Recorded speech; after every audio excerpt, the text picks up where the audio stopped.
All right, good evening, everybody, and welcome to tonight's City of Cedar Falls normal City Council meeting for Monday, May 18th. I will call this meeting to order. Madam Clerk, roll call, please. Schultz. Here. Latta. Here. Nagel. Here. Hallbaker. Here. Fairbanks. Here. Chrisman. Here. Dunn. Here. All members present, Mr. Mayor. Thank you, Madam Clerk. And if willing and able, could everyone please join for the Pledge of Allegiance? I pledge allegiance to the flag of the United States of America and to the republic for which it stands, one nation, under God, indivisible, with liberty and justice for all. Thank you, everyone. And I will now look for a motion to approve the regular minutes of May 4th. So moved. Second. Motion seconded. Any discussion from council? And any from the public? All right, seeing none, all those in favor? Aye. All opposed? Motion carries. Madam Clerk, any agenda revisions? I have no written communications or agenda revisions. That's about the same thing. Thank you. And so that will take us to public forum. So speakers will have one opportunity to speak for up to 5 minutes on topics relevant to city business. If there is an item on the agenda and a later item, please keep your comments for that item. We'll have public comment then. But otherwise, anything else city business related, please feel free to come up.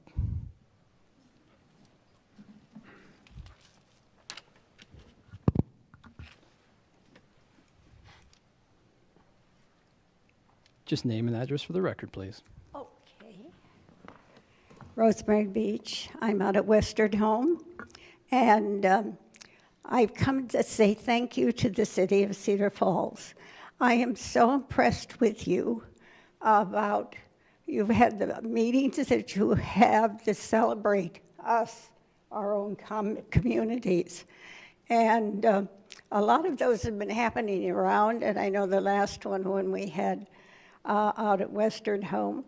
And at that time, Bob, my husband Bob, was given the honor of being on a part of that.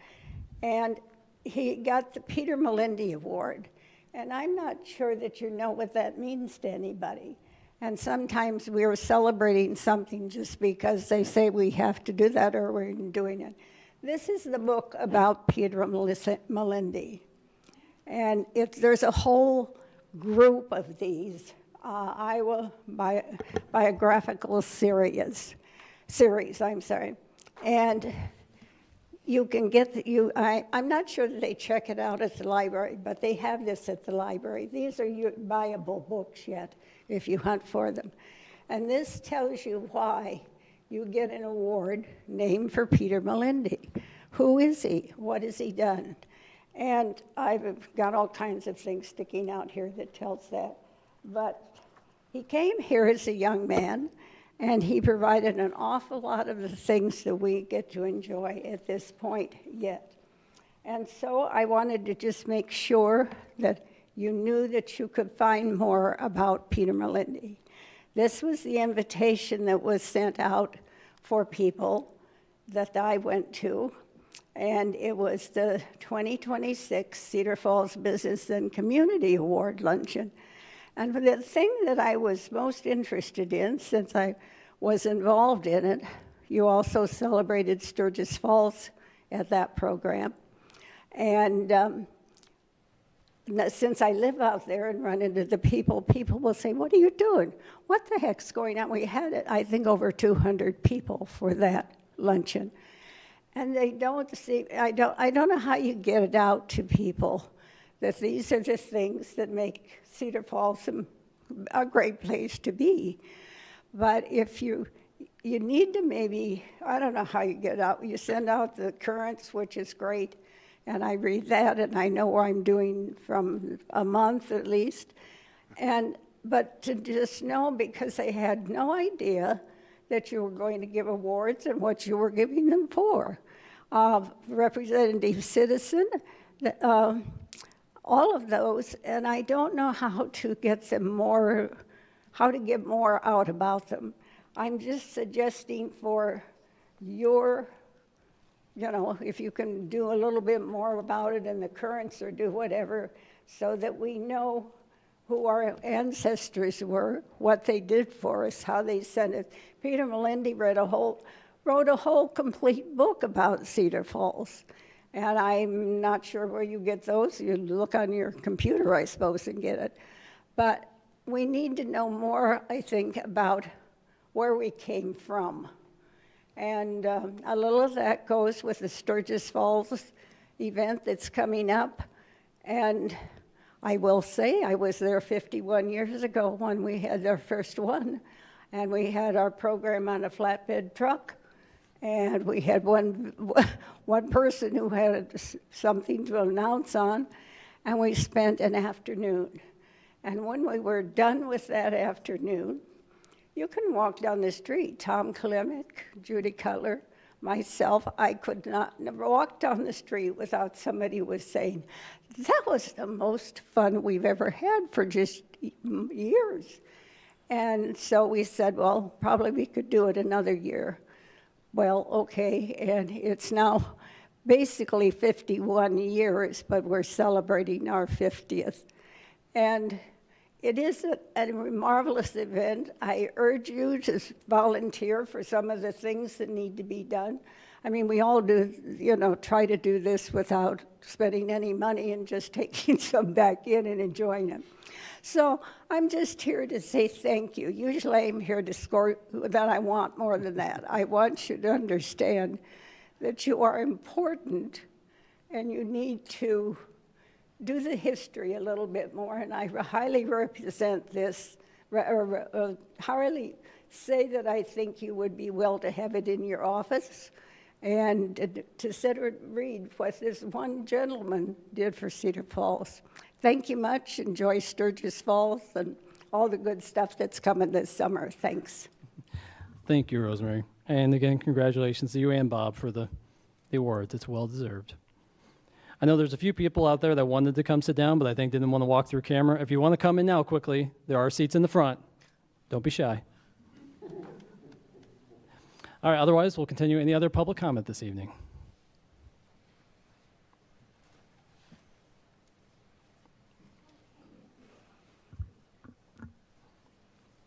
Just name and address, please. Good evening. Kim Jordan, 2018 Minnetonka, Cedar Falls. Great lead-in to history.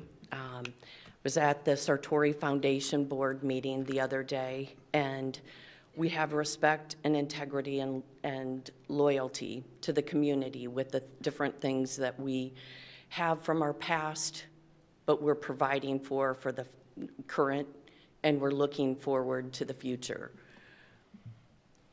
Maintaining what we have is seeming to be one of those things that we're long throwing off to the side. There's a common thread with things that we're talking about tonight, and I'm going to stick specifically to the hospital right now, because that was a gift by the Sartori family presented to the Cedar Falls Council, and it was said that the hospital was to be called Sartori Hospital. The building shall be owned and perpetually maintained by the city as a public hospital. We are not changing the name or the definition of healthcare. The hospital still needs to be something that is open 24 hours. It is a public need, and there is no greater public need than something that is non-discriminatory, and it takes everyone for what situation they have. The lease is currently up December 31st of 2026. We have 14 and a half acres. It's about 18 acres. It is a site that needs to be figured out within the capital improvements list, because it is supposed to be perpetually maintained and treated as a hospital. Back in 1996, it was sold off to the Mercy One, or to the Covenant system, then Wheaton Franciscan, then Mercy One, now Trinity. And those conversions were created by Richard McAllister in 1996. In 2017, Ron Gaines said that under City Ordinance Section 2-260, it excludes the Sartori building and grounds from assets belonging to the Health Trust. Those assets have been depleted over the last 10 years, and many of those things are in the sewer account which has been borrowed against repeatedly, over and over again. But the building permits have not been showing up as far as repairs to the hospital. Ron Gaines had mentioned that the board is not empowered to supervise or manage the asset once the city knows possible options for the Sartori site. So options, those are usually not handled within the people of Cedar Falls, kind of similar to what we're dealing with tonight. So I wanted to draw that parallel because our past is our current and our future belongs with that past. That is a service site. I feel privileged. And I believe that I would be speaking for people within the country that would be coming within our state and knowing that there is a certificate of need there at a higher level than, let's say, Parkersburg or Traer. The current leasing agreement is with Trinity, and Trinity just removed services in the Traer area, leaving without a pharmacy and a hospital and an emergency room. We don't want that to happen to this site right here. 40,000, it means that we grow, but we started here and we expand as we grow. This site at 515 could still be independent of that. We need to have knowledge of what is and how are we going to take those Sartori Foundation monies that were from assets and then strictly put them into that hospital. Historically, the board delegates 70% of it to Mercy One. That can go anywhere. $50,000 was like monies that the city had given to the Unidome, the $3 million, and we pulled back and we actually ended up giving $2 million. The Unidome gets grants, it gets funding from individuals and families that want to give to that. The hospital had assets, farm trust that is in that. It's being borrowed against, and there's no accountability to this city. There's conflict of interest that's appearing, so it's hard to even determine how we're going to get an abstaining vote to maintain the services there. And I would like to suggest that we have a more competitive or a competitive entity that is opposite of who currently leases that building. At this time, Ms. Jordan. Thank you. There should be also some attention to the parking lots, and I'm not seeing that in the capital improvements. And there's a wonderful book right here. Ms. Jordan, about at this Sartori. time. Thank you. Is there anyone else for public comment this evening? Give a second in case there's anyone in the hall. All right, seeing none, that will move us to staff updates. And staff, Jason, I believe, Director Schrage, excuse me.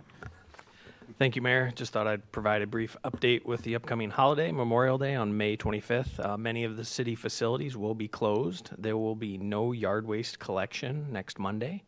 Yard waste will resume on Monday, June 1st. If you do have yard waste you would like to bring in, the transfer station will be open on Tuesday, and then as well as the city compost facility. Thank you, Director.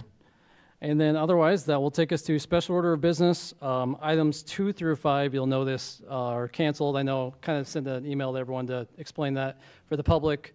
These were housing agreements, but the state law changed with the new property tax bill that changed some of that, so now we have to rewrite a lot of those based on the new state law, which she actually, Governor Reynolds, signed into law today, and it goes into effect immediately. So we preemptively pulled this off, expecting it might get signed. So we'll be working with the developers, and we'll be bringing a presentation to council, I believe, the first meeting in June, just to give some of those updates and ask for some feedback from everybody on how we want to draft those. So that is well, those items 2 through 5 have been canceled, which takes us to item number 6, public hearing on proposed amendments to Chapter 26, zoning of the Code of Ordinances relative to cryptocurrency mining. Do we have a motion to receive and file approved publication? So moved. Second. Motion and second, and all those in favor? Aye. All opposed? That motion carries. Madam Clerk, any written communications? I have no written communications, Mr. Mayor. Thank you, Madam Clerk. And we do have, for council's benefit and those watching, we have all the public comments that have been submitted through P&Z, through all the historical information have been included in the packet for council to review as a part of this as well. So with that, we will look to open up staff comments, and we've got Planning Director Karen Howard. Thank you, Karen. Good evening, Mayor, Council. This is a public hearing on zoning code text amendments. Just a little bit about the project scope. The City Council entered into a contract with a consultant to assist with research on best practices. This was a number of months ago with the idea of regulating cryptocurrency mining in the community. Part of the task was to identify the common concerns with this type of use, which include noise, energy usage, water usage, equipment, whether it's located in a building or allowed in an outdoor space. And we researched zoning rules adopted in other communities at the time. So staff and this consultant did all that research and then drafted an ordinance for consideration that included definitions of cryptocurrency and cryptocurrency mining, talked about where the appropriate zones would be, where these uses would be allowed. The proposal is to allow them only in industrial districts. And then there were a set of standards and restrictions that were all outlined in your council packet. These, just a summary of those, are separation from other uses, especially residential areas. There was a minimum 1,000 feet from any residential district. Of course, noise standards, a requirement for a pre- and post-construction noise study is required. And then screening and buffering from abutting properties and the public street. There's a number of standards that are included with the proposal. And then a requirement that only closed-loop hydrocooling would be allowed, no air-cooled or open-loop systems. The air-cooled is very noisy, and the open-loop system uses a lot of water. So that's the reason that the closed-loop was recommended only. And then verification from CFU about the available service to support the use. And then no backup generators would be allowed. So there's a number of details, of course, in the ordinance that is proposed. These are just, bullet points. The site plan, anybody bringing something forward would have to go through site plan review, and it would have to be reviewed through P&Z and council. So as you are aware, after significant public opposition was expressed at the two public meetings on March 25th and April 22nd at the Planning and Zoning Commission, they recommended unanimously to deny the zoning code text amendments. And as per the zoning ordinance, if amendments are disapproved by the Planning and Zoning Commission, a 2/3 majority of council is required to adopt those text amendments. And I'm happy to answer any questions that you have. Any clarifying questions for Karen at this time? All right, thank you, Karen.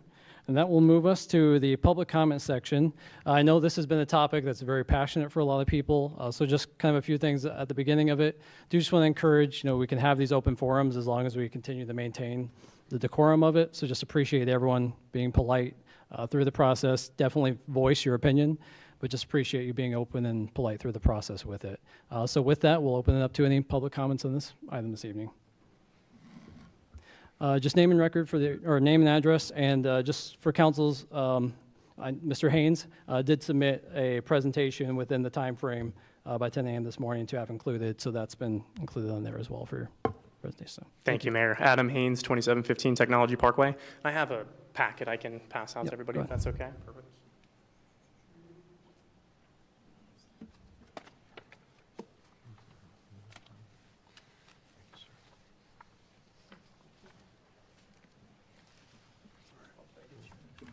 There's.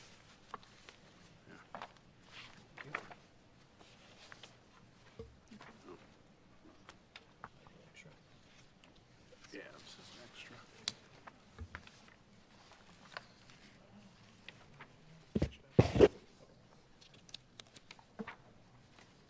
Okay, thank you everyone for your time tonight. Really appreciate it.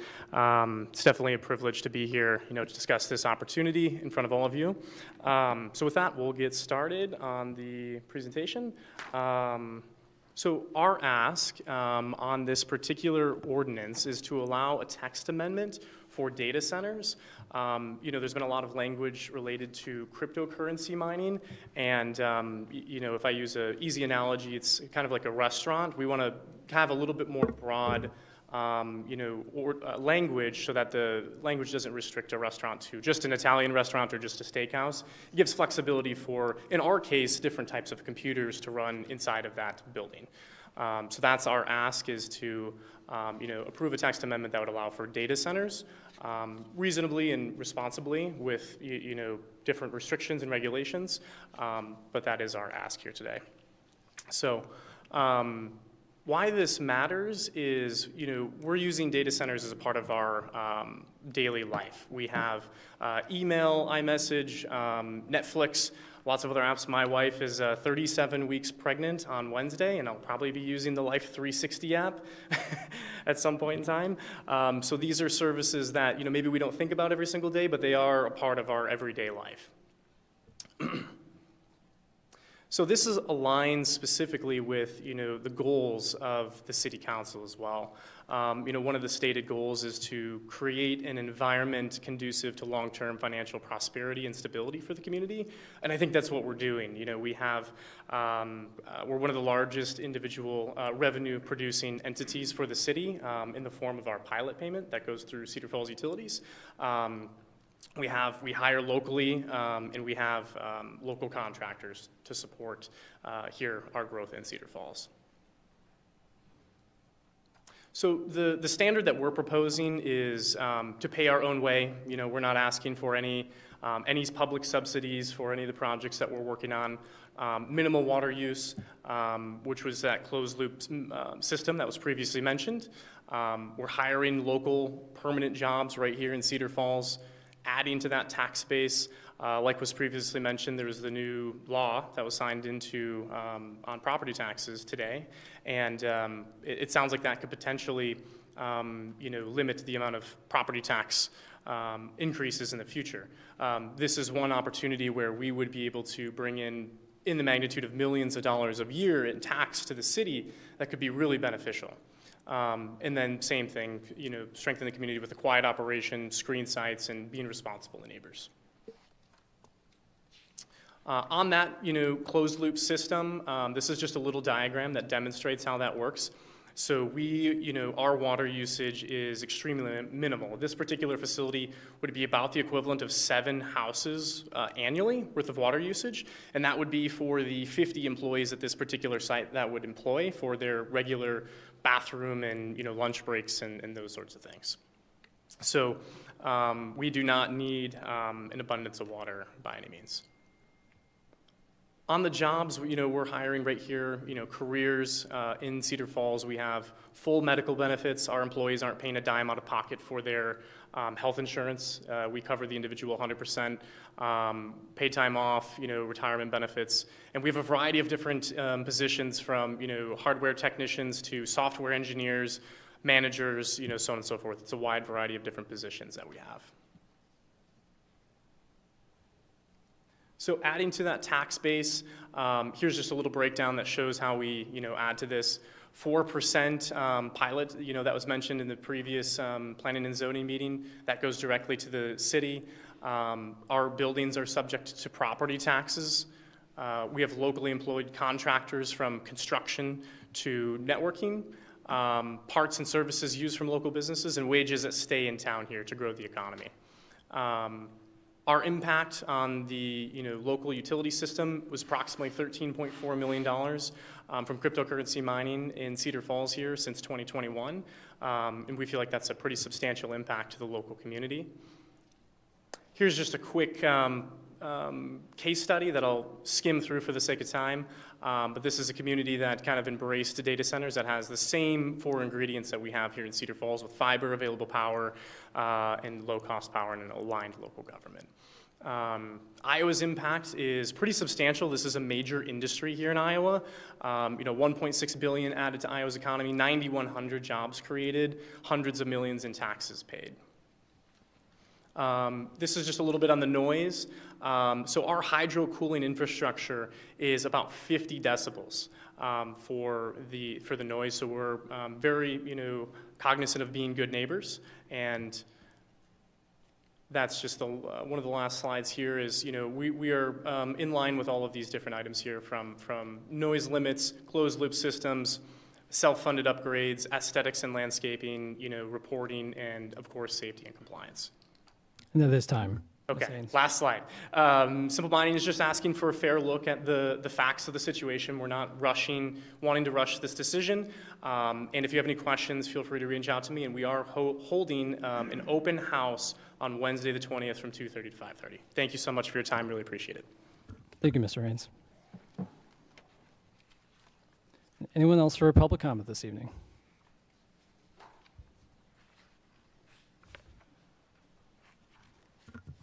Just name and address for the record, please. Pardon? Just name and address, please. Okay. Kathleen Jordan, 8505 West Ridgeway Avenue, Cedar Falls, Iowa. Wanted to talk about, having attended planning and zoning, what a great deal of research they did on this project. This is obviously not in my wheelhouse. I'm going to be a neighbor to the proposed location, and I want you to know that all of the neighbors that I talk to and the citizens of Cedar Falls say that's not a very good plan. I did look up a great deal. As you well know, it takes a lot of kilowatt or hours, and 1% to 2% of global energy is consumed by this kind of production. The noise level is obviously a concern to everybody in my neighborhood. The water usage is obviously a concern to everybody in my neighborhood and the citizens of Cedar Falls. And a 2025 study said it increased PM 2.5 pollution. So don't know what all that has to do with the price of tea in China, but I did do a little bit of research, and so I was very impressed with what Planning and Zoning presented to you, because they gave you a lot of information about the research that they had done. Thank you. Thank you, Ms. Jordan. Anyone else for public comment this evening? Kent Larson, 4928 Quesada Avenue.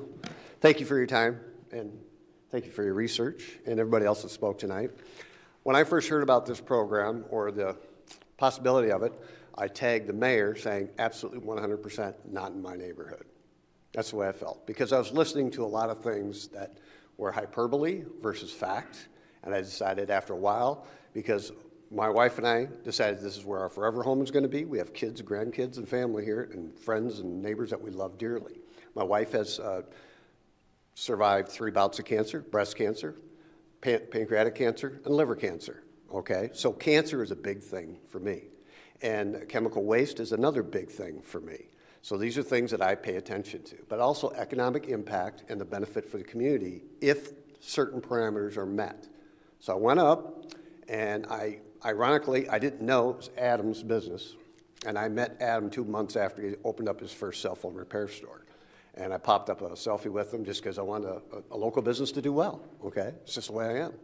And I had no idea it was his. I saw his name, and I was like, well, wait a minute. This kid's pretty cool. All right, I'm 63. I call him a kid, sorry. So I decided I'd do my own little research into this. I went up and I interviewed him for 90 minutes. I've never had Adam lie to me about anything. He's always taken my calls and my text messages, even though I can be a bother at times, okay? And I didn't realize that he was doing this when COVID hit, because he needed to find a different way to make income, et cetera. It just was a natural fit. So then I asked him, okay, here are my things. Number one, pollution and cancer, power, whether it's going to overload the grid, cause a collapse or increase our costs as consumers, water usage, which has been brought up and I think is a good fact, and location, and whether it's an eyesore is going to cause industrial noise pollution. So we went through those, and he assured me that that these things are individually met if I just go visit these different sites and investigate them. I bought my own, whatever, sound meter, whatever you call it, decimeter, and I drove 2.5 hours round trip up there. I went to the smaller unit first, okay? They have 4 Conexes sitting outside, and I sat there. Decimeters were not loud. I could stand right by it. I was 20 yards from that, and there's 100 yards from this other industrial site over here that had some kind of vacuum on the outside. I've got it on video. I can barely hear these 4, but I can sure hear that right over there. I went in town. I asked the neighbors. I even went to the local pub where it was very veteran-oriented. Nobody cared. It's like, it's here. We don't even know it's out there. And you never hear anything. It doesn't bother anyone. So then I drove home the next day. I got my decimeter and I went out to Manchester. I did the same exact thing. What was scary to me when I pulled up was to see the gas transfer station, the natural gas transfer station on 20. I thought if that was his place, I didn't want it, okay? So I got there, I went in town, I found it, and now these are all Connex-based buildings, so you can see them. They're all little individual things. And I walked inside of them, and I'm in the middle of 50 of them, and it's 58 to 60, in the middle of them. When they opened up the doors and I saw the interloop cooling systems, it was quiet. You know, I'm former military. I was a light infantry recon. I've been around a lot of loud things. This wasn't that loud. And I was assured that, I asked them, what kind of glycol are you using? Well, if it's polyethylene, because we shut it down during peak hours, we have some issues, so ethylene glycol works better. It's more efficient that way because of expansion properties. And also, there's no EPA regulations to clean up because these things are so biodegradable, all right? Polyethylene glycol, by the way, is in a lot of your food. It's food safe. You can use it in your kitchen, et cetera, all right? So the question is, do we use permanent power at 100 megawatts, and we use ethylene glycol, or I should say polyethylene glycol, which is the safest. Okay, you're not going to have a massive spill for one thing, too. It's all going to be encased in a building where you don't have the sight problems and you don't have the sound problems, all right? So there's no location eyesore, in my opinion, because it's going to be inside an industrial-based building, and we've already got Frito-Lay unused buildings sitting out there that's not being used either. So I looked at all the parameters I had, and then I looked at the benefits of the tax break, and I looked at all the benefits on lowering our cost of energy, and that this has already been pre-approved by the Midwest Grid Powers, whoever they're called. I think they're going to be good neighbors, because when I went through Manchester, Iowa, where they have 50 Connexes working with the polyethylene, okay, nobody complained. They said that after it moved in, we didn't even know it was out there. We actually enjoy it, and no one had a bad thing to say about it. Okay, I took 8 hours to do this. Okay, then I researched it on my laptop and my phone. I'm perfectly fine with it, and I'm a health advocate who has a wife that has survived hell. Okay, so, and I did not want this, but now I'm okay. Okay, thank you. Thank you, Mr. Larson. Is there anyone else for public comment this evening? Just name and address, please. Hi, my name is Darrell Veach. I'm from 115 West 14th Street. A simple Google search made me want to check up on Quincy, Washington, which is pointed as a great place. But this is what a Google search produced.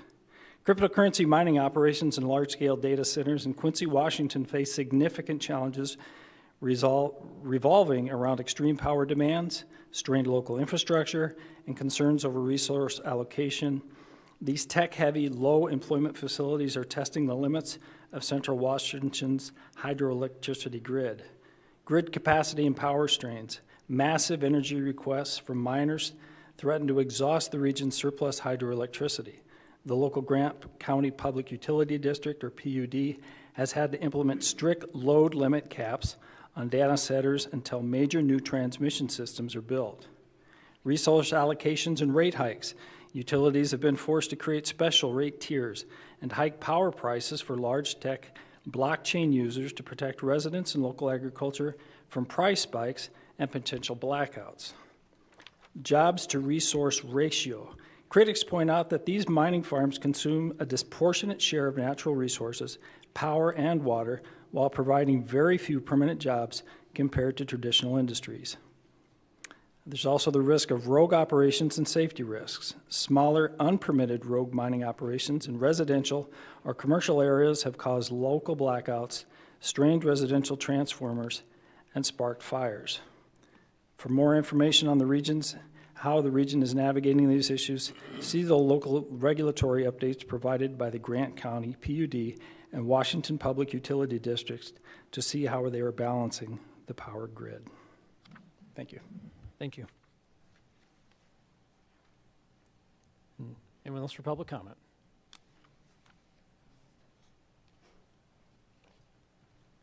Just name and address, please. Dylan Southall, 510 Franklin Street. Mayor, council members, thank you. You're voting tonight on the first consideration of a crypto mining text amendment, as you know. I'm asking that you vote no, and I'm sure plenty of others here are also asking the same. And I have a few reasons. And I'm going to skip the last one to address some of what I've heard tonight already. The first one is the Planning and Zoning Commission has already done this work and has given you the recommendation. They voted 7-0, and they heard what we had to say. That's the body that the city code sets up to study these questions and advise you. They've studied it carefully, they've listened well to the public, and the recommendations became clear. The ordinance you're voting on tonight is the same draft that they rejected. Every page in your packet is still marked 01/30/26 draft at the bottom. So it looks like nothing has been changed since the commission has said no. I ask you to adhere to the recommendation. And the next thing I'd like to say is you have already weighed in on this as well. 2 weeks ago on May 4th, this council voted 7-0 to direct staff to draft language that explicitly disallows crypto mining and data centers in Cedar Falls. You were unanimous. A yes vote tonight walks that back, and I ask that you remain consistent. So stop me whenever I run out of time. So we can start with the pilot payment that Adam spoke about. I think it was $600,000 that Cedar Falls has received over 3 years, or since their inception. You can look no farther than Cascade, Iowa, where the mayor had spoken publicly about how the city had, in a sense, been shafted, and the money went to their private economic development corporation. So where Simple Mining is set up, the Economic Development Group is receiving the pilot payment in lieu of the city. And from what he's told me, or from what I read, that it appears that none of that is going back to the public. So I don't trust it. If I can clarify quick, that money does come directly to the city in our case. Yes, we don't have an intermediary in there, but I'm speaking just for Cascade. Okay. From what's publicly released. Yep. He mentioned being a responsible neighbor. I don't see the Air King owner here. Would he feel like they're responsibly operating? Probably not. What has it been, 3 years? It's been going on and on. It heats up outside, the fans come on, he complains to the city. They install 6-foot trees on a 30-foot building with fans at 30 feet. That's not a good neighbor. The jobs? Dude, I checked the LinkedIn and your website. It's pretty sad. I'd rather work at Target folding shirts. And I'd like to ask, he says all the buildings are subject to property tax, or is that just his headquarters? Because the permits that the city issued, whatever they are for accessory structures. That was in 2024 and 2025. So they were operating without permits since 2021, whenever they signed their lease at CFU. So again, not a good neighbor, not paying their way as they say they will. It's a major industry in Iowa, he said. Why are they here? I spoke about it last time. They're here for tax breaks. That's why they're a major industry here. That's why Palo is going through what they are. That's why they're here. We changed the tax code and whatever legal literature there is that incentivizes him to be here. Do you think he's going to remain? No. Let's look at the upcoming election. There's a possibility we may have a governor that might change that. So why would we... You got one more minute. Oh, sure. That's really all I got. I'd like to say thank you for you and your Planning and Zoning Commission being receptive on the subject matter. Thank you, Mr. Southall. Is there anyone else for public comment this evening? Sorry if it gets annoying, I keep saying that. I can just stop and assume somebody else is going to walk up. But Mike Peters, 1117 Warwick Drive. I thank you for your time on this. I'm just going to talk some simple facts for Simple Mining as a homeowner. Every resident in Cedar Falls, and I would include you guys, the minute you get your utility bill, the first thing you do is look at it to see if it's an increase. And every time you get an increase, you say something. You got to be kidding me. It's probably a 4-letter word. I got it again. Now, if we look at that, just at the increase from CFU, the average has been 5% over the past 4 years. Cryptocurrency has covered 10% of that. Okay, so it's only been 5%. Otherwise, it would be 15% a year. If you compound that, that is 74.9% increase of our utility bill since 2022. They say they don't give anything to the city. They've given everything to every home resident or homeowner, a 10% decrease in their utility bill for 4 years. I think that's unreal. I don't see any other business in Cedar Falls doing that.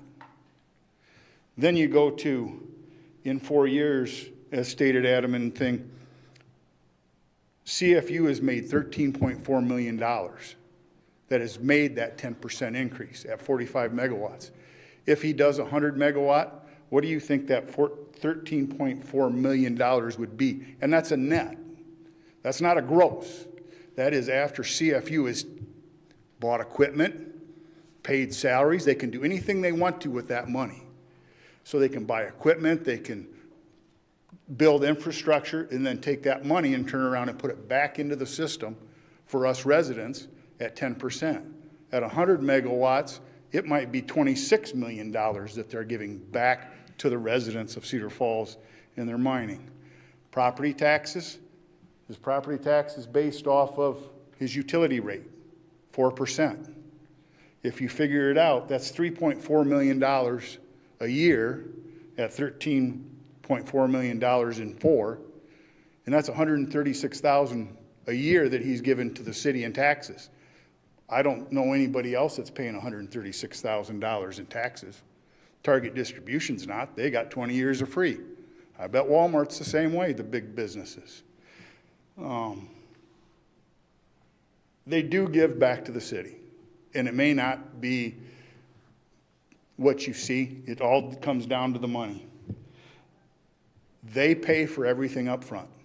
If they want CFU to build something, he has to pay for it, the company has to pay for it before it even starts. So he's not relenting costs back onto us as homeowners. They're paying for it up front, otherwise it doesn't get billed.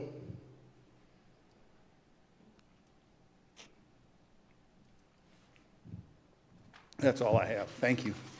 Thank you, Mr. Peters. Just name and address, please. Hi there, Amber Porter, 2125 Barkwood Drive. Obviously, I'm very against this. I've talked with many of you. I don't believe you're going to vote yes tonight, as of conversations I've had, so I'm not too concerned. But I am concerned that CFU has people believing that our interest or whatever our increase would be 15% every year if it wasn't for them. That's just ridiculous. You look up average utility increase per year in the U.S. and it averages 3.8 to 5% year over year. So already we're at the high end of that with them. So that already doesn't make sense. Why, if they're benefiting us, why we would be having like the highest increase that there kind of is in America. Yeah, and if you say yes tonight, are you guys just kind of saying that the only way a town can be sustainable and grow and be a good town is to have data centers and crypto? Because I feel like that's pretty offensive to all the other businesses here. And like 5 years ago, this industry didn't even really exist. So what was going to be the plan if that never happened, if crypto never gained popularity?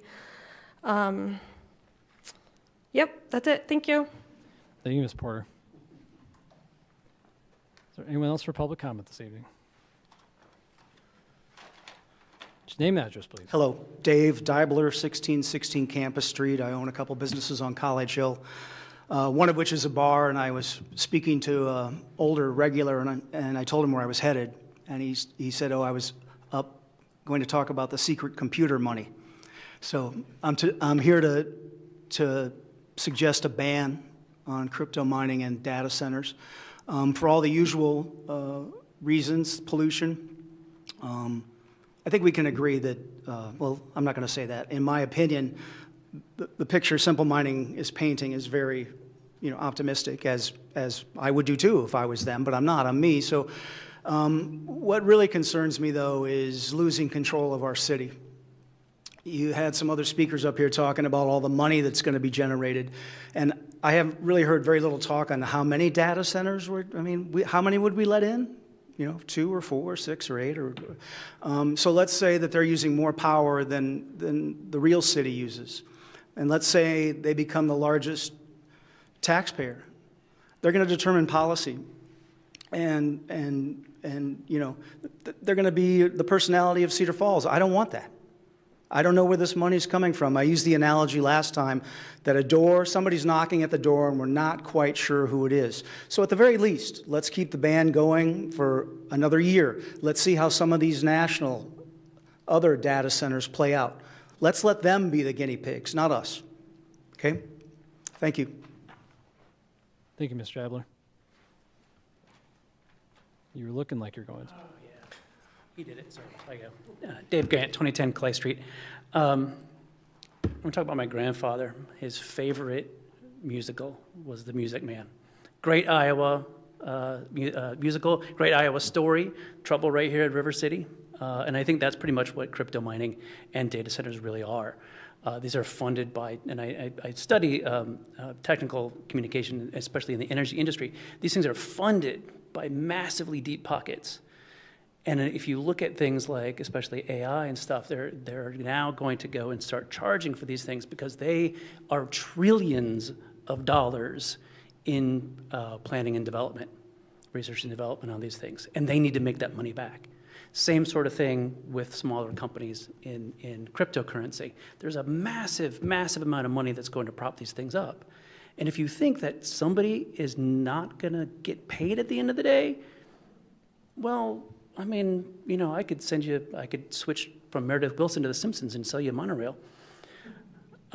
So I'm saying that we need to think not in terms of economic profitability, not in terms of money, not in terms of a dehumanizing sense of where is this all going to go, how are we going to support each other, but in terms of the human living in this city with relatively clean water, with relatively no noise. If it were up to me, I would remove 58 because that noise might not break any decimeters, but it's a constant hum in my backyard. Live with mosquitoes 24/7. That's enough for Iowa, I think, right? But again, these kinds of, think about the people who have to deal with these things, not about these numbers, not about the amount of decibels or the amount of money, but think about how this actually impacts people on their day-to-day living, their day-to-day lives. Those people who now have to think about, well, I might have to not have my kids outside so much. That would be a shame, because Cedar Falls is a great place to be outside. I'm outside in it a lot. I hope you are too. So I'll end my comments there. Thank you. Thank you, Mr. Grant. Apologize, I cannot do anything about Highway 58. Let's hear what I'm sharing. Hello. Name and address, please. Kamyar and Cheyenne, 1703 Washington Street. I think from everything I'm reading, as we heard, this is a big national problem, that these companies are looking for places, and we unfortunately don't have a national policy. We don't have a state policy, so we're kind of, towns and counties are randomly trying to figure out what to do, and I think our P&Z wisely recommended. So what we're seeing is the extreme consumption of material and energy by a national and global culture is clashing with local materials and local people and local places. The extreme consumption is meeting extreme water consumption, extreme energy consumption is meeting local limits. There's actual limits that the computer people don't understand the physical world of actuality. It requires water and it requires intense amount of energy. And energy, we assume, is like a warehouse somewhere, we just go get some. That's what we think of it that way, but it's not that way. It means beating up on some other communities to get energy. And that's what's probably the worst kind of problem with these types of enterprises is they use huge amount of energy and huge amount of water even though I just read a report by University of Wisconsin about the so-called closed loop. As an engineer, I can tell you the closed loop is not as closed as you think. They might have all kinds of chemicals in that loop that can leak, but also the heat pollution. That heat has to go somewhere. Where does it go? Whether it's closed loop or open loop, where does it go? How far does it affect the neighborhoods near them? So this is really, really critical. I hope you kind of heed the advice of PNC. There are some enterprises that should not exist. We shouldn't have meth labs. That's a national demand, international demand that creates meth labs, and we have to stop it. And localities have to deal with it, and we're dealing with it. The local sheriffs have to deal with it. And the same with human trafficking. You can't put enough guidelines on a human trafficking, saying, well, we're going to make sure it's really good. Or the same with meth labs. So I hope you will heed the advice of PNZ. Thank you so much. Thank you, Mr. Nchayan. Just name and address, please. Axel Hoagland, Green Creek Road, Cedar Falls. So I'm a mechanical engineer and financial advisor. Listened to the last Planning and Zoning Committee meeting. I'm happy that there's so many people that are engaged in the future of our community, but I just heard so many kind of factually inaccurate arguments about Bitcoin and Bitcoin mining that I felt the need to speak up. To be clear, I have no affiliation with Simple Mining. I'm personally here just advocating for Bitcoin, the system. So I guess I just believe that it's important to recognize Bitcoin has many benefits worldwide that are often overlooked, including its role in stabilizing the grid. It's a catalyst for renewable energy development and a global monetary network. Outside of my professional work, I've been involved with local charities such as the Job Foundation, which provides financial education to children, and Cedar Valley Gearheads. I just mentioned this because throughout my work, I found that Bitcoin is a way to really make the world a better place. I want to just address like 3 specific comments from the last meeting that I thought were inaccurate. So there was a claim that Bitcoin caused extensive e-waste, which I haven't heard yet today, but it came about last time, so just pulled out some data. There's 62 million metric tons of e-waste annually in the whole world. Of that, 0.05% is Bitcoin, so less than 1/2000th of a percent. Sorry, very small. Another comment was that Bitcoin creates no value and is just gambling. I disagree with that characterization. We've talked about some benefits Bitcoin mining can create for reducing the electricity prices locally, also globally. For example, in Virunga National Park in Congo, Africa's oldest national park, Bitcoin mining is helping support a local power plant there and generating revenue for that park and funding infrastructure, conservation efforts, and local salaries. Finally, there was a concern about Bitcoin miners causing cancer. As a new father, obviously I do not want my child having cancer. The fact is Bitcoin miners themselves are computers. They can be run on any electricity from solar, wind, coal, or natural gas. Iowa is 60% wind power, the highest per capita in the country. So it's a good bet if our miners are here, they're powered by wind power. So if we want them powered by green energy, we should want them here. Cambridge Digital Mining Industry Report says that 52% of Bitcoin mining is done sustainably, which is one of the highest sustainable industries in the world. There was a mention just about how much the total Bitcoin mining energy usage is. It's about 1% of world energy use. I just wanted to note that I have an electric car. You know, I have my solar powered shirt on today. Electric cars also use about 1% of the global electric energy and probably going up as we get more electric cars. So just want to point out that using energy itself is not bad, right? It's just where the energy comes from. Furthermore, Bitcoin mining can be used in methane mitigation. So if you don't know, methane, 1 kilogram of methane is about 80 times as powerful as a kilogram of CO2 in global warming. So the way that Bitcoin helps methane mitigation is you burn methane from flared gas wells. You power an engine, which powers a Bitcoin miner. If you don't have the Bitcoin miner, there's no incentive to burn that methane. So Bitcoin actually helps in reducing green energy, or increasing green energy and reducing global warming. So that's just Bitcoin in general. As for locally, I think it makes sense that I don't think the city is going to approve the thing tonight, which is fine. I think we should be very thoughtful about local impacts, but I just want everybody to be aware of many of the benefits of Bitcoin in general. I've given 3 talks at local libraries. I talk about Bitcoin regularly. I post about it. So if anybody wants to talk to me, I'd be happy to talk to you. Thank you. Thank you, Mr. Hoogland.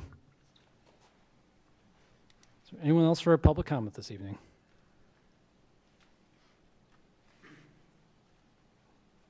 Just name and address, please. Hi, I'm Terry Wobbin. I live at 5410 Meadowlark Lane, so I'm just here next to the industrial park. Thank you, everybody, for your attention to all this. I read through the proposed amendments for the public reading, and I do appreciate the modifications to curtail specific data center types of business development. I think we've all probably raised our level of awareness to know not all data centers are the same. The one that manages your orders through Amazon is different than a crypto mining, is different than an AI data center. So it pays for all of us to really understand the difference in those. But communities and even whole states across the country are realizing the folly of allowing these structures to be built in their communities. I fear that allowing a very large crypto computing operation still cracks open that door, and once a foothold is in place, it would be near impossible for the council and the city to stop a change in the development or a change in the product or market that they're serving.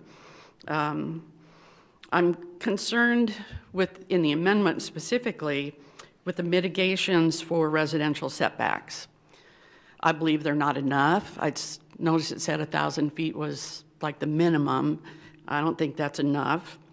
And as we know, once a structure would begin, once the cement is poured, you're going to be unable to change that footprint. Research is now showing evidence of vibration noise at sub-levels of hearing that can induce physiological and psychological trauma to people.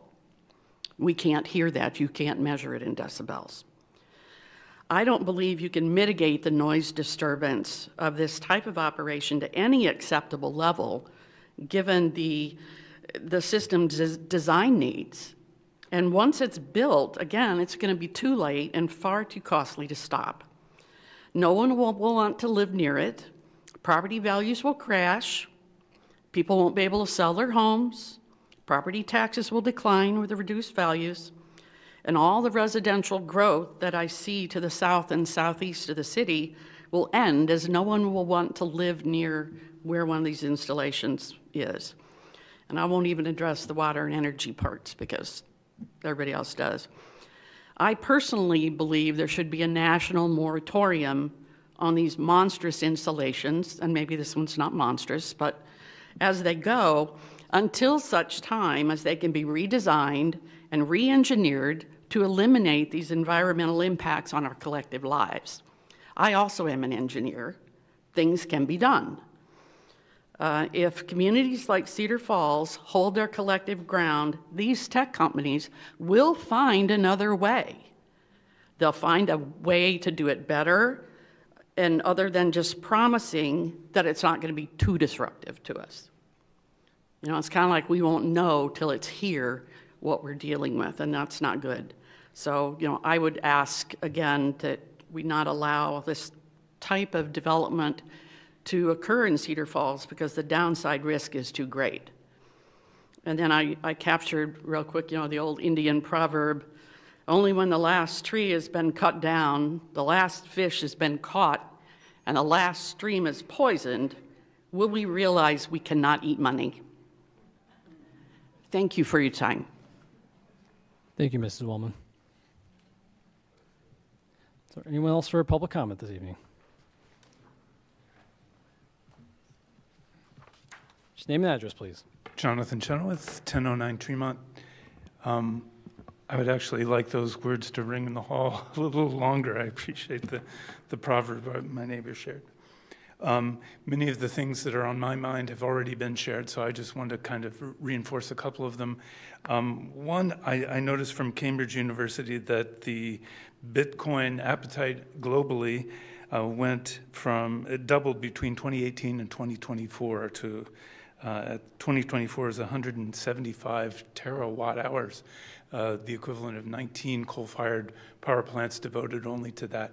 I can imagine at smaller scales that renewable energy was part of the development plan for this industry, but it has a horrendous appetite, and the way forward is if allowed, is without limit that our renewables are prepared to deal with. I also want to reinforce the idea that the things that we can see and hear and measure on meters and measure in terms of dollars are not the real costs we're talking about here. They're the unreplenishable things when we decide, yes, we will give a portion of this beautiful territory to this interest, and it may be a narrow end of the wedge. I got that sense when we went from crypto mining to data centers. If we open the door that wide, then the numbers I just gave you are dwarfed by the larger interest in creating servers for a variety of needs. So yeah, I'm very concerned that we take the big picture and not just be looking at things that are easily measurable, such as dollars and decibels and even gallons of water. It's what's left when this has run its course. Thank you. Thank you, Mr. Chenoweth. Is there anyone else for public comment this evening?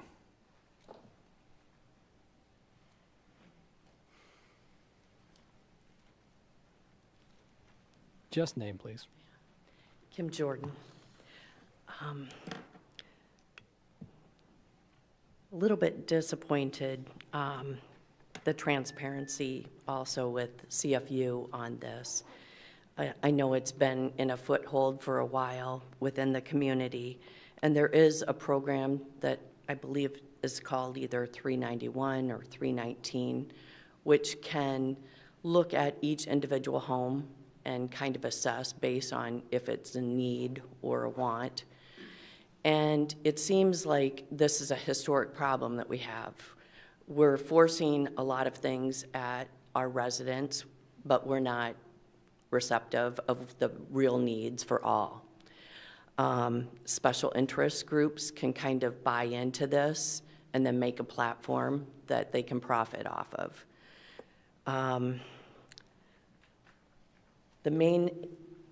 I believe that there is a great interest with the water. That has been unbelievably eye-blowing to me as to our 2008 flood situation, and knowing that we had a $1 million grant that was opened up at CFU that was going to help 130 homes in North Cedar to get onto water. And Richard McAllister at those... Ms. Jordan, please keep it germane to the discussion about the... We do have a history of providing for all. Yet, here we chose not to do something for a tax base.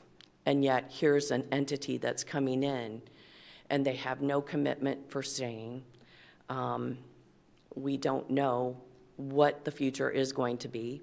I know some of the businesses are not going to want to use it. AI is going to be one of those things that is not going to be great for healthcare.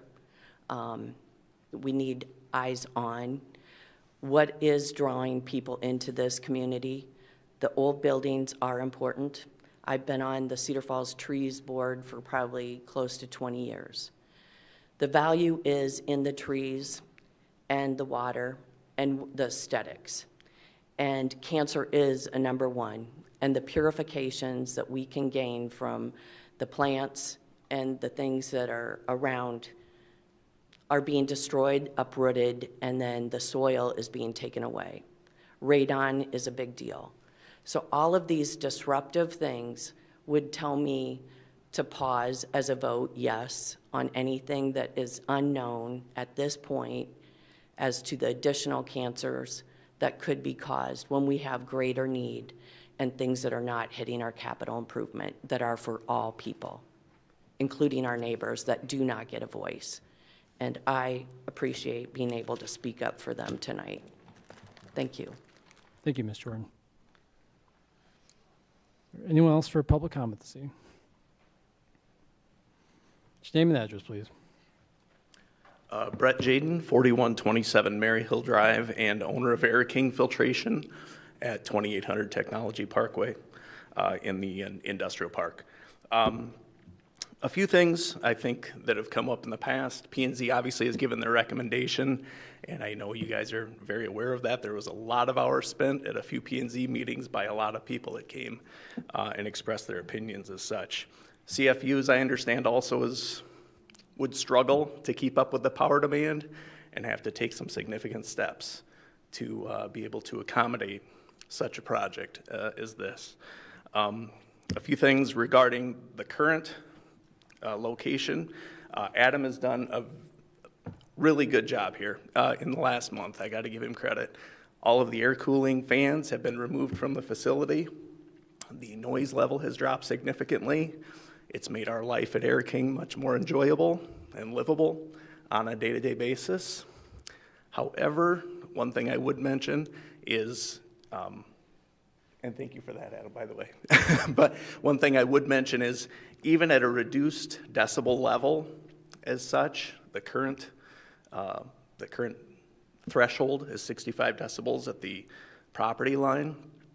When we had reduced equipment out there as the fans were getting removed, the decibel reading about a month ago, before everything was taken out, but with very limited fans running, was around 50 to 52 at the property line. 15 decibels below what the threshold is currently. That was metering around 45 decibels at our front door, which is right where my office is, 200 feet from the property. At that reduced level, it would be considered what they call a pure tone noise. Pure tone noise, a dull, low-frequency mechanical hum. And it is one of those things, while it's not loud, it's an ongoing droning noise. Think if your neighbor is in his garage vacuuming out his vehicle, running a leaf blower. You hear it in the distance. It's annoying. It's not deafening. But it's there. It's ongoing.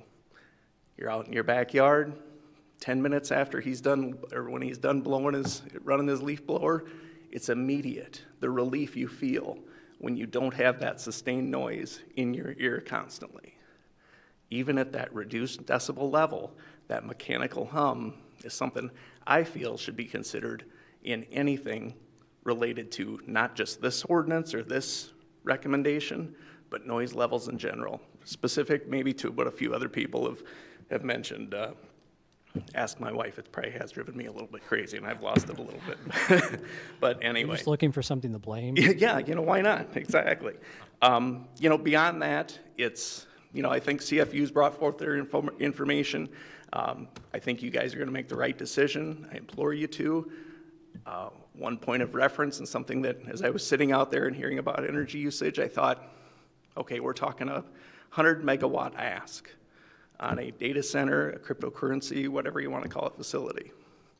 The Duane Arnold Energy Plant, nuclear facility in Palo, generates 615 megawatts of power. So what they're asking for would be 1/6 of what a nuclear power plant could generate for the city of Cedar Falls. It's a lot. Thank you all for your time. Thank you, Mr. Jaden. Is there anyone else for a public comment this evening? I'll wait just a second, too, because I know we got some people in the hallway. I don't know that. I can't see out there, but I assume we do. All right, seeing none, we will close the public hearing and bring it back to City Council for, well, actually, I think, we need a motion on a resolution approving and authorizing execution of I moved ahead the wrong item, pass an ordinance amending Chapter 26 zoning of the Code of Ordinances relative to cryptocurrency mining upon its first consideration. Second. Motion seconded and open for council discussion.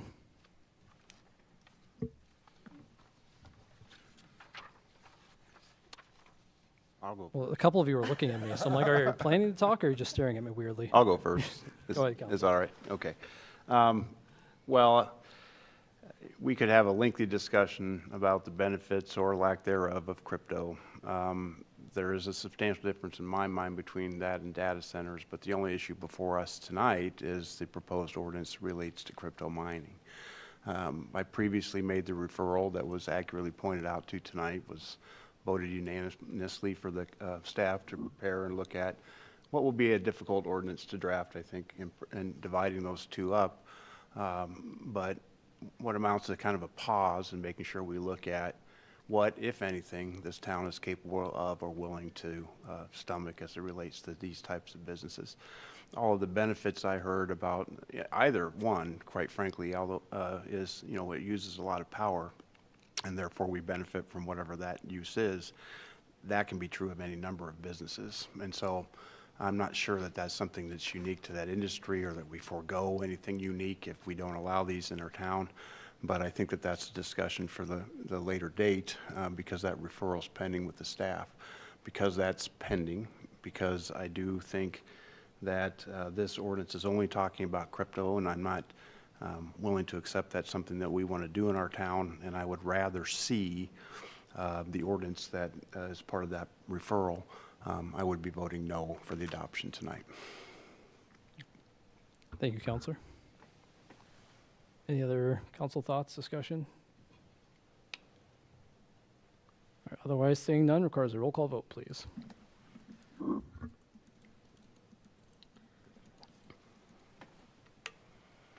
Oh, wait, I think I screwed that up. Kind of figured myself. Yeah, I was like, maybe not wait. Yeah. All members voting nay, Mr. Mayor. Thank you, Madam Clerk. That motion does not carry. So again, just want to say thank you to Adam Haynes, the whole community. I know this has been a very passionate conversation, and anytime we can have a conversation like this and maintain having a good, constructive conversation through it, I'm always appreciative of the community we have. And so just so everyone knows, kind of for clarification, so that there was a referral at the previous meeting to bring back at a future meeting some more proposal language around looking at not allowing a lot of these uses, conversation about how are these defined. There's a lot of information coming out nationally from the American Planning Association about defining these things more accurately. So the goal is, or what the direction was to bring back 60 days from the previous meeting, so about 2 weeks ago, just an update at that point on where we're at with it.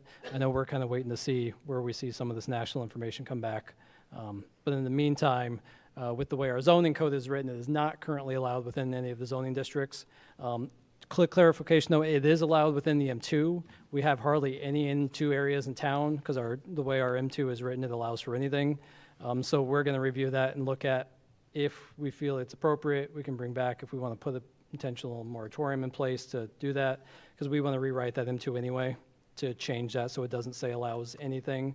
That was just an old zoning district. So we'll be bringing more information forward, but at this point, it's considered that these uses are not allowed within our existing zoning in those districts. Any questions from council, just for clarification on that? Mr. Mayor? Yeah. I voted no mainly because of the referral that's coming. I think it's appropriate to have that discussion. I think back on how many things that we've done in Cedar Falls that many were skeptical about and how well they've turned out. I think of our industrial park. I think about our use of CFU putting in the high fiber that we all use, how many businesses that's brought to us because we have it. I neither want to have any of the negative things that have been expressed. I know when I looked originally several months ago, it's very easy to find things that have gone wrong. Very easy to find those. However, there are success stories also. We're all going to use AI. It's not going away. And this is all part of it. And I don't know a lot about cryptocurrency, to be honest with you. It's thin air magic to me. And I would like to hear more from CFU, quite frankly. And I haven't heard from them speaking on why they approve it and why they decided to tell us to act cautiously. I would like to hear from them. And that's probably the reason that I voted no tonight, but I'm looking forward to what's coming in the referral. I think we all need to take a good hard look at it. I don't believe the water is an issue. I've built many, many homes with geothermal. It's the same product that the cryptocurrency uses to cool their stuff. Should we ban those also? I think not, because it's heralded as such a good use of reducing energy costs and our heating costs. But I really appreciate listening to all the comments and just a learning exercise in what this is. And should we move cautiously? Yes. But I hope that the referral will come back and we'll have a better discussion with more knowledge. Thank you. Okay. Thank you, Counselor. Any other questions, thoughts from Council? Okay, otherwise, thank you all again for the time. Feel free, if you'd like to leave at this point, you don't need to stick around for the rest of the meeting. We'll give just a couple minutes here, or seconds for everyone to, if you'd like to. If you would like to stick around, you are more than welcome to for the rest of the meeting.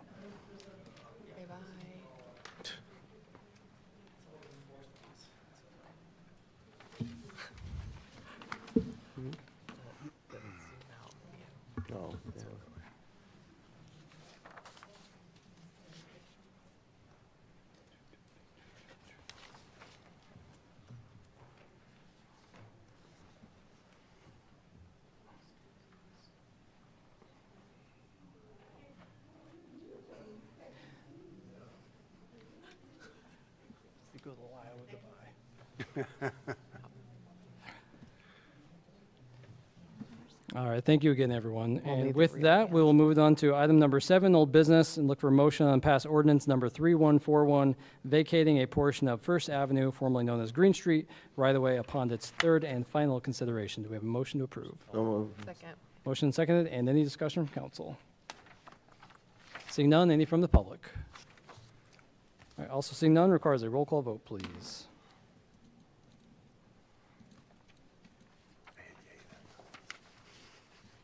All members voting aye, Mr. Mayor.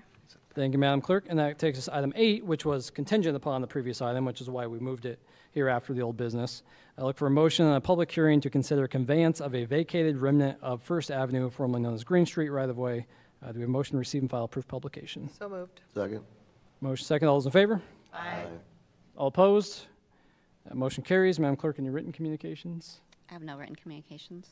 Thank you, Madam Clerk. And that takes us to staff comments from the esteemed.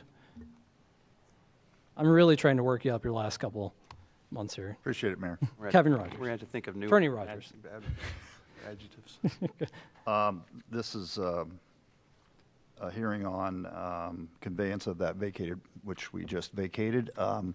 Iowa Code Section 354.23 allows conveyance to an adjoining owner. There happens to be only one adjoining owner to this little remnant, basically encircles it. And so some of the interesting aspects of this just vacated real right-of-way is there's no road there. There's a little ditch and a fence. There's a permanent structure on there.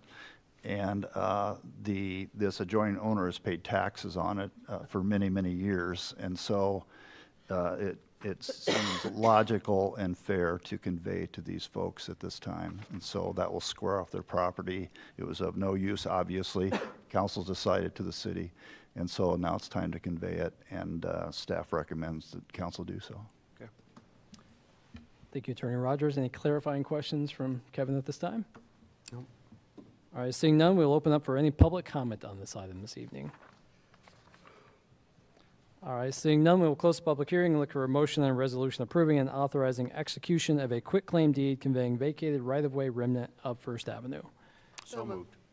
Second. Did you get that? This is an active site Don't over here. Don't list mine. Everyone over there is just sitting there not saying much. Why compete? All right, motion and seconded. And any discussion from council? All right, seeing none, roll call vote, please.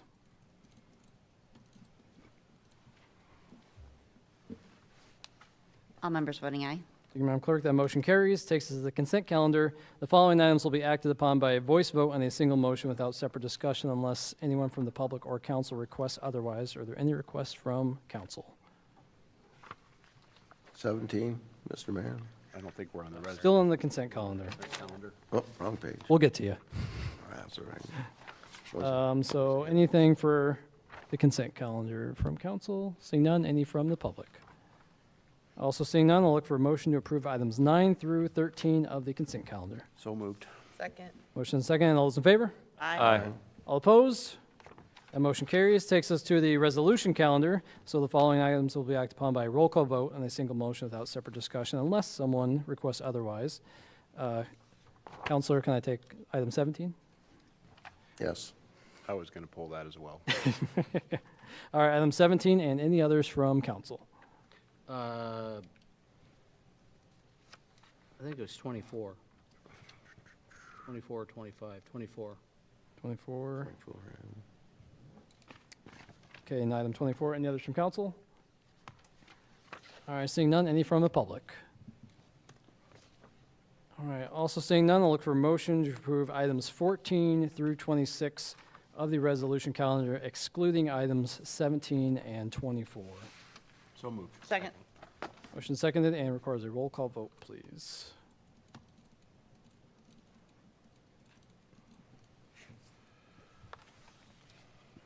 All members voting aye, Mr. Mayor. Thank you, Madam Clerk. That motion carries. Takes us to item 17. Look for a motion to approve resolution approving and authorizing execution of an agreement with Sport Facilities Advisory LLC relative to a feasibility study and conceptual design of indoor turf complex and outdoor multi-sport complex. Do we have a motion to approve?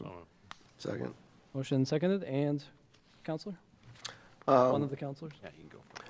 No, we do a lot of these studies, and, you know, we're the final body to approve, you know, what comes through here. I just wanted to understand that we should have an opportunity to remove sections or add sections as we see fit, and when that comes through. Do you mean of like the final proposal? The final proposal. Okay. Yeah, so many times we just pass it either 100% or not, but I think it's in our best interest to take a look at the thing and see how does that fit with our city. Does it cover all the bases that we talked about? Mm. That's all. Okay. We'll make sure and take that into consideration when it comes through for approval. Other council member? Yeah, this is the question I had. Thank you, Mayor. Do we do a request for proposals we did that to determine, okay. And ultimately, we decided this one because, somebody can refresh my memory. Well, yes, we do a request for qualifications. We had responses from, don't quote me, but it was like over 5 firms. We narrowed that down and interviewed 3 of them and felt that they were the most qualified for this initial phase, but also possibly we were interested in people who had experience managing facilities, as that could be a next step. If there are recommendations to move forward, you know, we'll have capacity concerns that we might want to talk about partnering with a company about managing those. And so that was another component that attracted us to this company. I understand that attraction, but it also raises a concern, sort of a confirmation bias that there's an opportunity for future business, since they also, in their model, have the management side of it. So why wouldn't it be a good idea to recommend that the city of Cedar Falls does something, because then we have future business, right? And so, but as I also understand it, tell me if I'm wrong, but I'm guessing the majority of the people that responded to the proposal have the similar business model. Not all of them, Not all. no. Okay. Some do not get into the management. So, right, we talked with several different firms that handle it different ways. Okay. I just, you know, I understand the need, because if we move forward with something like this, it'll be very expensive. And so even though it was north of $90,000 is what we're asking for a contract here, whatever project we might do will dwarf that number. And so it behooves us, I think, to make sure, you know, saying no makes sense, and that's a lot cheaper than saying yes and regretting it. But maybe just for the council to keep in mind that concern about they have another interest when they do the report. So that's it. Thank you. Good point. Thank you, Counselor. Not yet. We'll come to public comment in a second. Any other discussion, thoughts from council? Are you sure? Well, Councilor Chrisman, you kind of had that. I was just going to say, we did do the tourism study as well, which did indicate that this would be a good fit for Cedar Falls. So I think that, we do have some additional information that, hopefully then they aren't too biased. No, if I may, in the future too, I know that you and I has a tourism degree and things like that. I actually think that there might be resources up there to look at, down the road. But again, I'm in favor of plowing ahead. But And just so everyone does know, this does incorporate both the tourism-driven project, looking at an indoor facility, and then we discussed with the applicants, because that RFP had already gone out, we discussed with them of would they also be willing to look at adding on that outdoor multi-sport turf piece, and we reviewed that within the applications, and we did get a very good pricing, being able to bring that in with this project. And we heard from some of the initial focus group that we got together to talk about that. They were looking for, okay, what's the alignment between these projects? So I think it'll help make sure those projects and the information we gather and community conversations we have kind of stay in track. And they'll make sure it's clear what the two projects are. That's great. So, yeah. Also, assuming Cedar Valley Sports Commission probably was looped in with some of this stuff at some point. Correct. Thank you. Any other questions, comments from council? And otherwise, anyone from the public? Just name and address, please. Good evening. Bob Manning, 2908 West 3rd Street, Cedar Falls. Just wondered if the direction that they were given, very interested in hearing about that, and if you could elaborate, or Stephanie, on what the request was. Appreciate knowing more about that. Thank you. Absolutely. So based on conversations we had last year at goal setting, there was 2 opportunities from a sports tourism assessment study we did that identified what are potential sports tourism amenities and facilities that could generate revenue potential, bringing people to the community. And an indoor turf complex was one that was discussed as a potential opportunity within kind of the state, but also kind of, I think, a multi-state area for what types of facilities don't exist. And so that was identified as one, but then the next step is, okay, what does that look like from a feasibility standpoint, cost estimates, design, what are potential locations? And then separately, we had discussed the regional need for a multi-sport outdoor turf complex for baseball, softball, not just for Cedar Falls, but kind of for the region. And so the direction really is to look at the feasibility, get input from stakeholders who would use these facilities, and actually put together some cost estimates and models around possibly how would these be managed, how would they be operated, so that we can then make a decision around, is this something we want to put city resources toward, garner other partners, support. And so it's kind of that next step beyond just a study to say, is this a potential good idea, to, okay, let's actually get some numbers and cost estimates for what that would look like. Great. Funding options, will they be looking at that too, or is that? And that'll be part of the discussion with us. They wouldn't be the ones to go out and find funding for us, but at least start to identify how are these types of projects typically funded. Great. Thanks very much. Any other public comment this evening? All right, seeing none, any further council discussion? And seeing none requires a roll call vote, please. we assume our voting position. Sit back and All members voting aye, Mr. Mayor. Thank you, Madam Clerk. That motion carries and takes us to item 24. Look for a motion on a resolution setting June 1st, 2026 as the date of public hearing on a proposed amendment to, Gil, did you just pull this because it's a lot of words? And you just I'm wanted- getting ready to say my second. If I can't get the... I'm ready. I'm ready. All right, for a motion on a resolution setting June 1st, 2026 as the date of public hearing on a proposed amendment to the future land use map by changing the designation from medium-density residential to neighborhood commercial and mixed use, reduce the greenways and floodplain to neighborhood, commercial, and mixed-use and low-density residential, and add park and recreation where proposed park will be, and reduce the neighborhood, commercial, and mixed-use designation to medium-density residential southeast of Union Road and West 27th Street. So moved. Second. Motion and second, and Counselor, the floor is yours. And I will point out, we are just setting the date. However, if you have clarifying Well, questions I about have what a the item clarifying is. question. So I appreciate, I think JD put this together, and reading through it, I finally just broke down and printed out so to have a side-by-side comparison.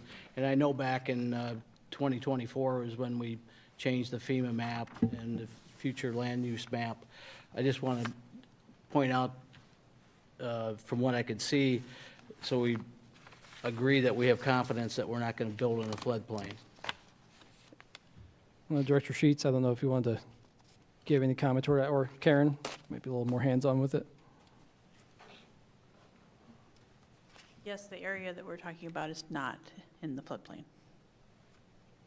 But it previously was. It really was on the maps, and then when FEMA remapped it, they removed that area from the floodplain.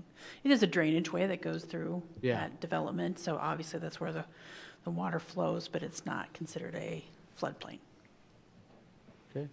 And we wouldn't, I think, remove all of that greenway. I don't think the proposal is to remove all the greenway from that area. It's just a portion of it. So we can go into. It's significantly reduced down. Right. Mm-hmm. So we would be, at the hearing, we can describe all of that in a little more detail. I'll be looking for that. Thank you, Karen. All right, thank you, Counselor. Anything else from Council? All right, seeing none, any from the public? Also seeing none requires a roll call vote, please.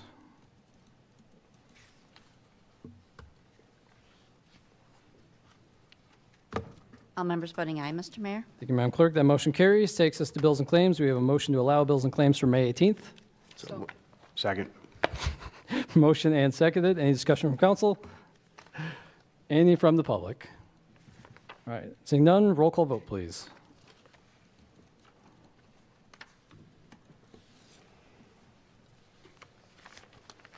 Kim, I may have to vote again for. We get to the very end. All right. All members voting aye, Mr. Mayor. Thank you, Madam Clerk. The motion carries. Any council updates or announcements? Happy birthday, Kelly. Happy birthday, Kelly. Kelly. Thank you. We already sang, but we can do it And again. we're not going to do it here. We can do it live. Do it live. Okay. The Monday birthday, it's, in my opinion, the lamest of all days to have a birthday. Hey, you and Gil. You don't have to celebrate today, though. When I turn 50, it'll be on a Thursday. Mine was last time, yours was this time. Who's next time? Who's next? Not it. Not me. I'm ways up. All right, any other council announcements or updates? Seeing none, any written or any pressing referrals? You had none written. And otherwise, I will look for a motion to adjourn. Second. Second, all those in favor? Aye. All opposed? Motion carries. We are adjourned. Thank you, everyone. I think you guys should just leave all the so moves up.